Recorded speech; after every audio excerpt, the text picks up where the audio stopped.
And so if we can't juggle or conceptualize the different domains of data points that we need to be able to understand our partner and what they're trying to communicate, what are the odds that we're going to be butting heads when that moment is needed? Number one, you have to figure out who is more competent in each arena. You have to. Got to. Like, I've never had cats before. You have. Why would we listen to me? You know, the humility is everything. Conscious couples, business partners, and individuals, welcome to the Conscious Couples podcast, where we share our life, love story, and relationship expertise to help you consistently cultivate the most magnificent relationship possible. Never again will you feel hopeless and alone in your intimate relationship challenges. We'll help you have the courage to be your authentic self, communicate effectively, and constructively resolve conflict. Having accumulated thousands of hours coaching, speaking, podcasting, and hosting live events with conscious couples all over the world, Alan and I are here to guide you in all things relationships. Thank you again for tuning into the one place where it's not about you or me, it's about the we.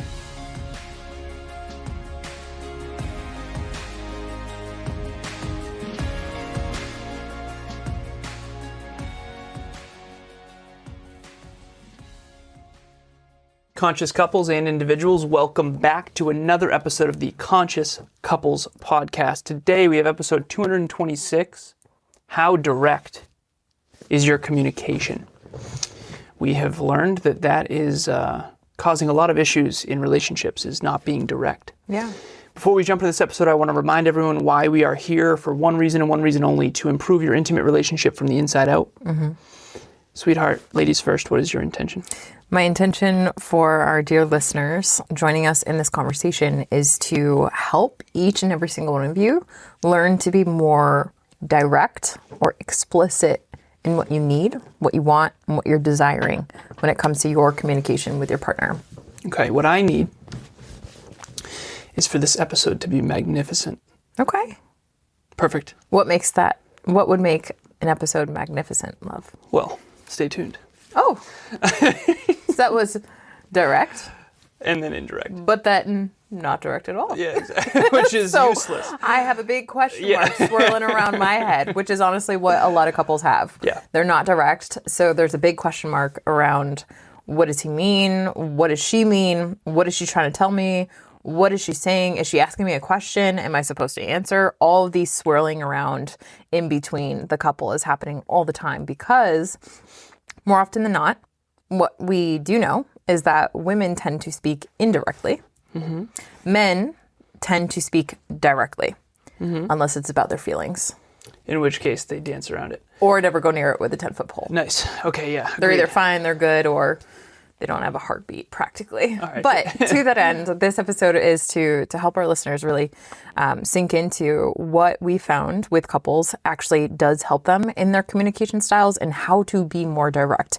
Because where you're not direct is where those question marks, things get left up for interpretation. And you just don't want that when it comes to you and your partner. On one hand, everyone does need to develop the skill of reading between the lines. And why not just give me the lines? Right. Okay. So how direct is your communication? This came about because there is a peak performance coaching client that I have been working with for 4 or 5 years. 5 years? Wow. Yeah. Off and on, but yeah, it's really good. And she has a newborn, and she's a new partner. And this partner had never had children before. And she had children with her previous partner. Mm-hmm.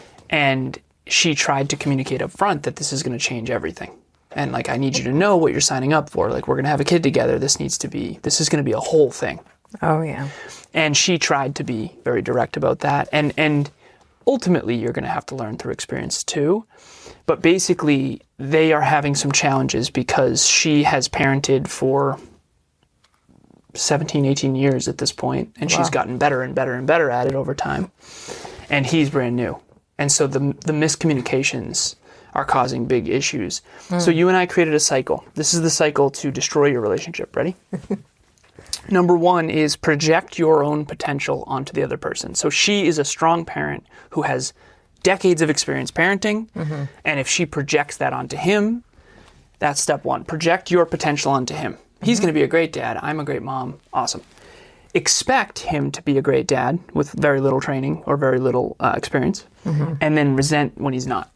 So project your potential onto someone, which is what's called an unconscious competency. So an unconscious competency is something that you are ridiculously good at, that you've been practicing for years, even if you don't know it. A good example of this would be when you and I talk finances and numbers. I can recall a lot of numbers really quickly, and when I talk math with clients, a lot of times they'll shut off and say, slow down. And I'll be like, what do you mean? And so an unconscious competency is projecting onto the partner, and then you have this expectation that they're going to hit this bar, and then they only hit this bar, and then this gap between projection and reality creates resentment. And then that cycle eventually can lead to a blow up. So the solution to that... It usually leads to a blow up. And or before the blow up is a lot of sweeping things underneath the carpet, not really having a level set moment. For example, that client having a, hey, whoa, I realized that I tried to be direct, but I had really no idea how to be as direct as what was going to be needed for this to just go smoothly. And nothing's just going to go smoothly, especially when you have 18, 17 years of trying and failing. That's what experience really is. And what it comes down to is the skills and the competencies that we develop over time. And so while you might think that you're being direct, usually we have this cognitive distortion or a blind spot that essentially, no matter how direct we think we are, usually it's so much less than what the other person needs in order to really tangibilize it, to really wrap their head and their arms around what you're saying, right? So you can say, having kids is going to be a lot. Signing up for this is going to be a lot, and it's like, but their the perception details. of a lot. Yeah, they have nothing to real tie clue, down to. And I think to some degree, you're always going to overestimate or underestimate what something's going to take. But yeah, you have to really. I mean, in an ideal world, you'd write out a list of how difficult it's going to be and everything you've experienced as a mom and as a parent, and then try your best to communicate explicitly what this is going to be like. But Well, I think people what's don't. fascinating Ain't in nobody that- got time for that. Not only that, but what our brain does is we'll delete those quote unquote files of memories of how hard it was, how the pain and the suffering. Yeah. And we avoid those memories. So logging them down isn't necessarily our forte that we all develop of this is how much more, skilled I am in this. Let me make sure all the pain and memory and suffering, I deliver it to you before you even try. Because sharing that, one of the reasons why people aren't direct, and you and I talked about this a little bit before we got started on the episode, and I think the listeners will really resonate with this. One of the reasons why we are not direct in our communication, male, female, what have you, is because there's a deep down fear in most people, if not all people, that if you were to be a 10 out of 10 direct, ultimately it would break the connection that you and that person, you and your partner are going to have in some way, shape, or form. So it's an unconscious fear that is driving you away from being explicit, direct, what people usually say to the throat type communication. Okay, so your fear of breaking rapport is stopping you from being direct. There's another thing that came up for me too is, okay, with an unconscious competency, being a podcaster. So I could say, we're going to start a podcast together. I don't know, when we started, I think I had 1,000 episodes or something. And this is going to be really hard. And she'd be like, okay, I got this. I can do this. Yeah. And it's like, but there's 1,000 distinctions that I've accumulated. Yeah. Your hard is like a 10 times bigger pie than what I think. You ever see those little tiny pies that are super mini? Yeah, mini pies. That's what my conceptualization of what hard is. And you're like, no, but it's like a big pie. Do you think this is why humility is so important? Because if you have humility, you assume it's a big pie? Yeah. And then you prepare for a big pie eating contest? Mm-hmm. Okay. Yeah. Metaphorical. I like it. Yeah, That's good. Nice. I hope everyone followed along, because honestly, that might have been too indirect. But to what you're saying, exactly, to kind of bring that around is the fact that when you have 1,000 reps of podcasting on me, it's like, I can't even understand what you're saying that hard is going to be. And it's the same thing with that client and her partner who has never had kids. He literally doesn't have an experience that he can tie to of oh, right, when I try to swaddle the baby, or when I try to, with multiple kids, get dinner ready or get breakfast ready before we go out to school and they're on their appointments and we get out the house, and like all those tiny things. There's a lot to what's called cognitively juggle. And so if we can't juggle or conceptualize the different domains of data points that we need to be able to understand our partner and what they're trying to communicate, what are the odds that we're going to be butting heads when that moment is needed? So if you do, and I remember there was challenging moments with you podcasting where it was like I would project my potential onto you. Yeah. One of the things I just didn't understand how much those reps mattered. Mm-hmm. I actually, I don't want to, I think I'm always focused on where I'm trying to go, so I actually don't think I'm very good. Right. Because I focus way more on what needs to improve. Mm-hmm. However, when we first started, I was like, am I awesome? Holy crap, because you don't realize how much those reps pay off over time. And so I asked her, I said, how obvious is it that he never had kids before? She's like, oh my God. It's right? Like her version of that. Exactly. Mm-hmm. And it's like, okay, well, it's time for you to be a better teacher. And for him to hold humility and let you be the teacher as well. That's 100%. The other piece. I remember at one point I had to can I take the marker? I have a podcast production company, right? Mm-hmm. And so at the end of the day, direct communication is I need blank. Now, here's the problem. Can you blank? I asked her directly. I said, does he think he's better than he is? And she said, yes. And I said, I know, because that's the root cause of this issue. And you're being cowardly. So when you are cowardly, you're indirect, and then you have a partner who thinks that they're better than they are and hasn't had any humble pie, and you're unwilling to give it, because when you're being direct, one thing that you're not willing to give it directly, because it might cause a fight or a challenge. And one of the things that I'll just speak from the feminine perspective, if you're directly communicating what you need, what you want, what needs to happen, then you come off as a B word. Yeah, right? Exactly. And women have been conditioned to not be that way, because then that means that we'll put at risk our whatever it is. And if you have kids, you're not going to, quote unquote, you're literally not going to put at risk anything that gets in the way of your male counterpart supporting your biological child that you had with them. It's literally against your biology.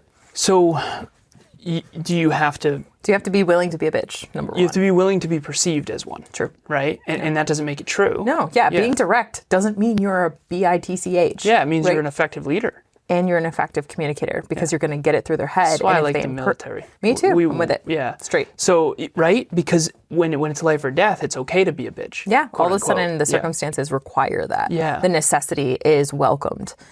In intimate relationships, people don't realize the necessity of direct communication. Yeah. Because they're not focused on what they have to lose in those moments. Okay. So to land the plane on this, number one, you have to figure out who is more competent in each arena. You have to. Got to.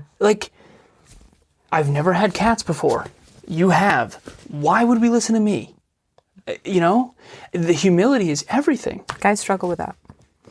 Why do guys struggle with that so much? Because I know any guy watching to this, you're going to have a hard time with this. So I'm just going to call that out.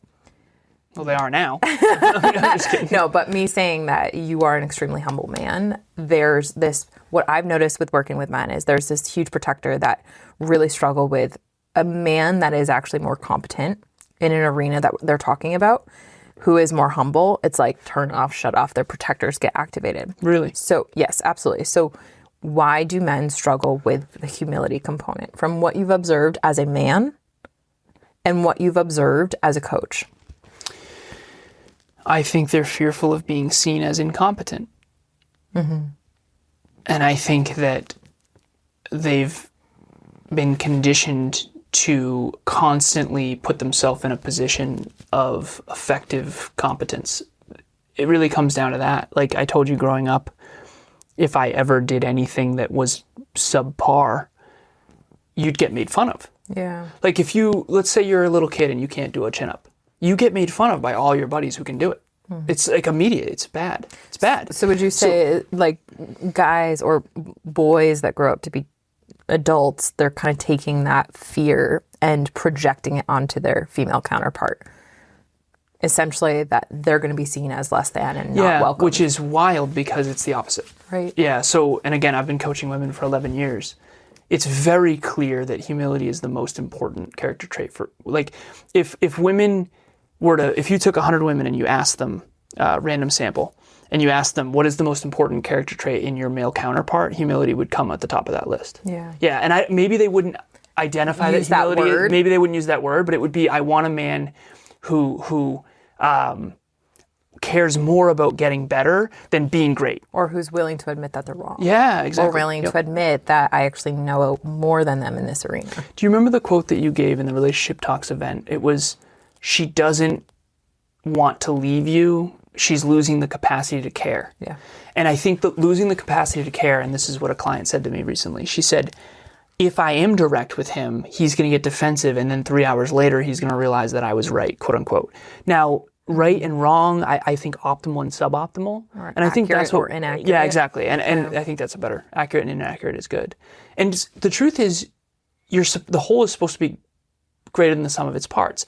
If you're seeing something that I think, this happened earlier, if you're saying something that I think is inaccurate, I'm supposed to share my perspective, you share your perspective, and then the truth ball comes out. We call it the truth ball. Put it in the trough. Put your perspective in the trough. Take that one out because that's horse shit. I'm joking. All right, but here we go. So a lot of women have a lot of experience with them putting their truth balls in. That is subjectively or way more objectively true in a situation, and men just pulling that out and tossing it because of this component that we're talking about. So what component? The fact that they're fear if they're incompetent, and they might not have any truth balls at all because they're not focused on observing in truth. They're focused on making sure that they cover up where they're incompetent. And so why I mentioned that is that's the conditioning that we were talking about earlier with women struggling with being direct communication, because it's like, well, that might put at risk our connection and that might disconnect us. And then I'll be responsible for that because there's no way that my male counterpart is going to take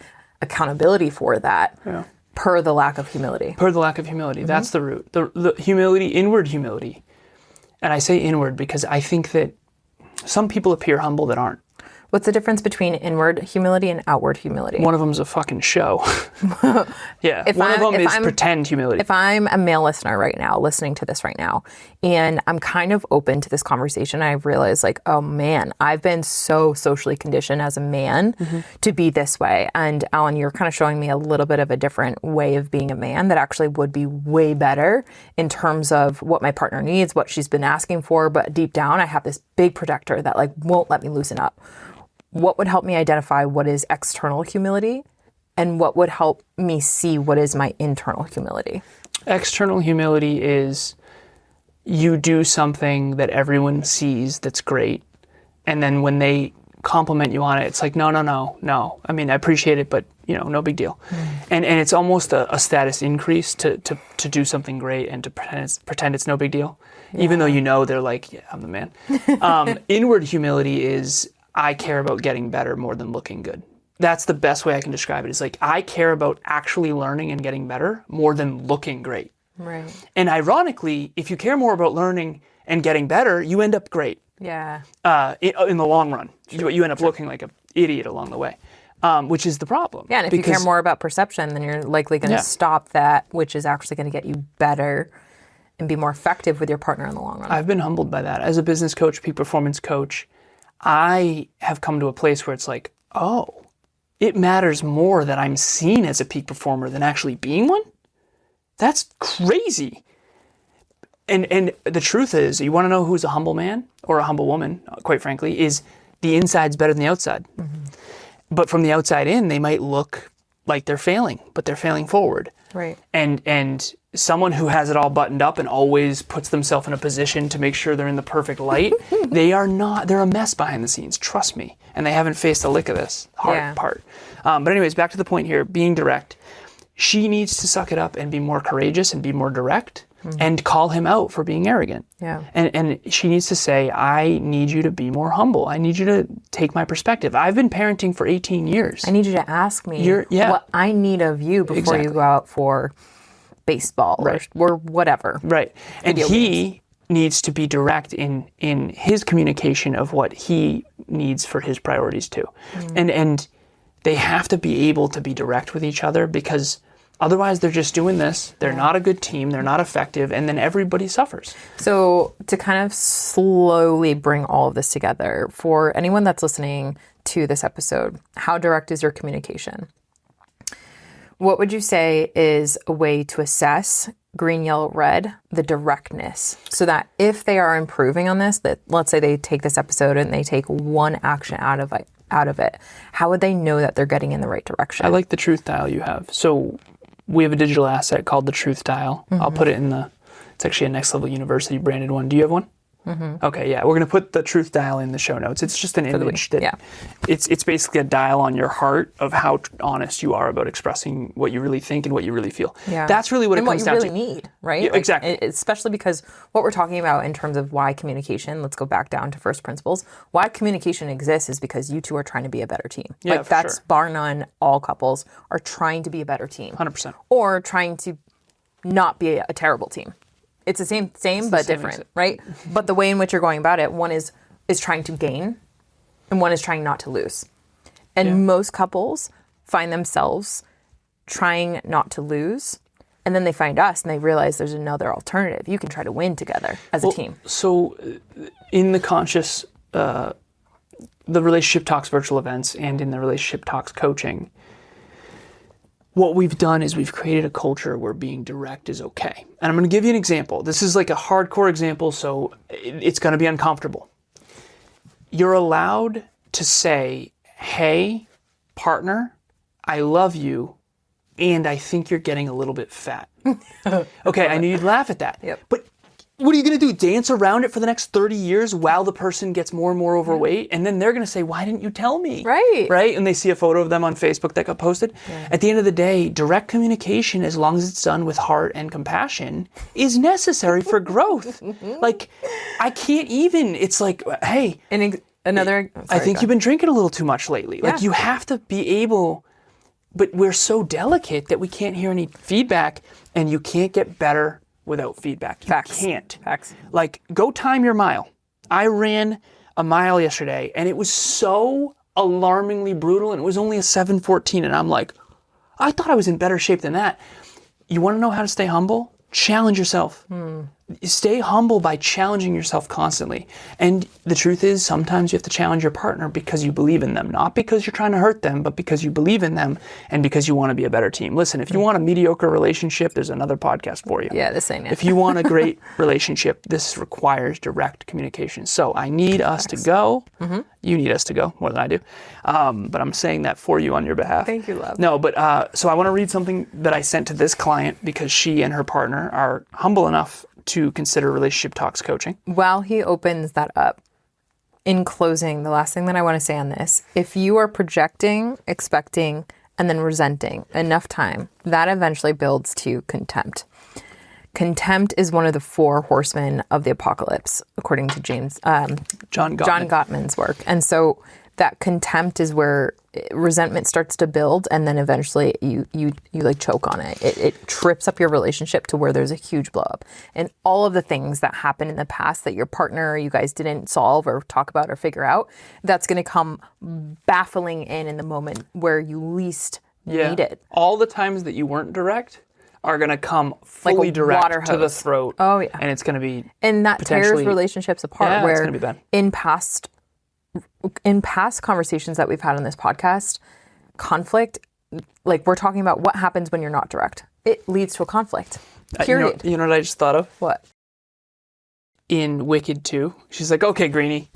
Let's go. That is all of the indirect crap that they went through before that. Yeah. If you've not seen Wicked 2, you don't know what I'm talking about, but basically they get in sort of a fight. Yeah, you're going to get in a fight because those things that you never were direct about, they still exist inside of you. Mm-hmm. Your nervous system still remembers. You still remember that time you guys didn't talk about the thing that you said you were going to talk about. 100%. And trust me, couples will blow up and then fall apart at the seams because they don't know how to repair a rupture. That's what that's called. Yep. When that conflict is there. And so if we can help you do anything, it has helped you to be more direct, more honest about your communication with yourself and with your partner. And this is where Relationship Talks coaching is so freaking powerful. So please Here we go ahead and share what you have, babe. So package 1, Relationship Talks coaching, RTC, traditional model, bi-weekly 4-person sessions. bi-weekly 4-person sessions. That's it. So 2 times a month, 4-person sessions. Package 2, relationship talks coaching, hybrid model. 1 4-person session per month and 2 solo sessions. Package 3, relationship talks coaching, RTC, hybrid pro. 2 4-person sessions per month plus 2 solo sessions. So basically, you can do 4-person sessions, just that, or you can do where I coach the male, she coaches the female. We've also got a couple couples. This couple, actually, I'm going to be coaching the female. You're going to be coaching the male. So Very exciting. yeah, but at the end of the day, what this is designed to do is make sure you are achieving your goals and dreams together on the same team in alignment with your core values. And quite frankly, like I've said before, it's the best work it's the most powerful thing I've ever witnessed in my 11 years in the personal development space. It is the most powerful. Even just, we have a couple that just bought a new car today, and it's unbelievable. That's amazing. They're flourishing. Why? Because they're behind the scenes doing the work. Facts. That's what it comes down to. Anything you want to add before The only thing I've recently heard from a lot of my clients, a lot of female clients that are kind of not pushing, but saying, I need my male counterpart to come up because I've already done this inner work. I've already done therapy. I've already done coaching. And I know, cue the humility in women. I know that it's a never ending process, but my partner hasn't stepped foot into a coaching arena, into a therapy arena, to a relationship talks coaching arena. And I need them to do the work. So if you are a male listening to this right now and you are realizing that you haven't stepped foot in this arena and your female counterpart is way ahead of you, start stepping into the arena and honestly reach out, because we do free service Saturdays every single Saturday, which is a 30-minute half-hour session where we literally just help you get into the arena, because the truth be told, if you're not in that arena, your female counterpart is going to leave you. She wants to see you do it on your own accord. She does. She doesn't want you to do it just to comply with what she wants for you. Yeah, she doesn't want to force you to do it. Not she doesn't at all. want to drag you up a mountain you don't want to climb. Exactly. She wants you to climb your own mountain. To be with her. And then be with her so that your mountain's, the whole is greater than the sum of its Yes. parts. It's good stuff. I actually have a lot of clients that I coach one-on-one, and their male counterpart doesn't go anywhere near coaching or therapy. And it's all because of this humility thing. Yeah. And the female counterpart is then kind of stuck into this And she's being like, I don't indirect want to about force it. him. Right. But I don't want to leave him Here's either. this. Right. I don't want to leave him and then have him do the work. Right. I want him to do the work while we're together. Right. That's not uncommon. That's like alarmingly common, actually. Okay, we got to get out of here, love. Anything else you want to add? No, that's it. We invite you, Yep. and The first one's free. we're here for you. The free 30-minute link will be in the show notes. Also, the digital asset for the Truth Dial will be in the show notes. Also, an invitation to how to turn conflict into connection, which is our next free relationship talks event that will be hosted June 18th at 6 p.m. Eastern Standard Time, where we actually learn as a conscious couple community how to actually take these skills and with everyone that is also going through this, like actually improve together. You're not alone in this journey, and that room will show you such. Yeah, this community will help you get better just through osmosis. All right, it's not about you or me. It's about the we. We'll talk to you next time. Bye, everyone.